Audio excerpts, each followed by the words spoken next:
Good morning guys! Today magre-reveal tayo sa gamit ng mga bata at saka yung mga importante na gamit ko. So, ito yung newborn clothes. Hindi ako bumibili ng marami kasi hindi naman yan nagagamit lahat. So, aside sa hospital bag ko, yung hospital bag is ready na. And then, this one, ito lang lahat. Maliit lang, blanket, at saka yung clothes ng newborn and singlet. Basta, lahat ng newborn clothes nandito na. Kasi madali silang mag-grow yung mga bata. And then, so yung mga importante lang na binibili ko. May wipes na tayo, baby wipes. Hindi ako masyadong bumili ng maraming newborn diaper kasi madali silang mag-grow yung mga newborn. So, wala masyado. Kinuha ko na yung para sa hospital na pad, newborn diaper. Nasa bag ko na. And then, so this one is for me. It's a breast pad. So, para hindi magli-leak yung gatas sa bra mo, ito ilalagay mo. May pad yung noon, hindi ko alam na pwede palang magamit nito. Ngayon, alam ko na. So, naging naging ready ako today. Compare before. Naputol yung video kasi may tumawag. So guys, ito pala yung pang bottle reheat lang. So, di mo na kailangan ilagay sa microwave. Dito mo na lang i-reheat for 3 minutes. Madali lang siyang gamitin. So, maganda to siya. Feeling ko maganda to siya para lang sa bottle. Tapos, sa hygiene na rin. Kasi sa microwave, ang dami nating nire-reheat na kahit anong pagkain. At least dito, yung bottle lang ang nire-reheat natin. And, this time guys, never akong bumili nito. This time, bumili talaga ako. Pero isa lang kasi yung isang breast ko, nagagamit naman siya. Kasi, maganda yung right na breast ko. So, yun yung left lang ang hindi ko masyadong, kasi parang mahirap siya sa bata. So, bumili ako ng breast pump para, i-breast pump ko yung isa. Tapos yung baby sa kabila, siya. Magdidi siya.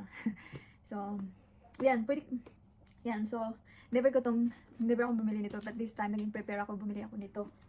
And, yes. So, kung marami tayong gatas, guys, marami ng gatas, pwede, ito yung lalagyan, storage, na ilagay mo sa freezer. And then, yan, magandang storage siya. Pwede mo siya, hindi mo na kailangan kasi may plastic man na storage, milk storage, pero pagkatapos mo gamitin ng plastic, dispose mo na. Ito is, you can use it again because maganda siyang breast milk storage. So maganda siya. And of course, ito para sa akin to, maternity pad. Hindi ako bumili ng diaper, guys. Ito lang binili ko, yung maternity pads. Para maliit lang siya. And bumili na rin ako nito kasi last time nang nanganak ako sa hospital, hindi ako bumili nito. Tapos nasisaryan ako, so 3 days kaming sa hospital, yung bata iyak ng iyak. Nahihirapan din ako kasi wala masyadong milk that time.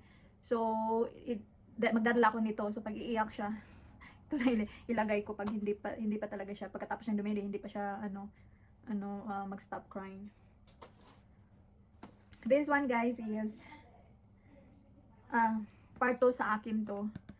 Medela para sa breast pump. Kasi by sizes eh. So, bumili ako ng other size. And then, bumili ako ng bottle, guys. For newborn bottle. Medela brand din. So, same brand with my breast pump. So, ang cute. Gusto ko yung color yellow. I don't know yung color niya. Parang pang babae, pero gusto ko yung color yellow.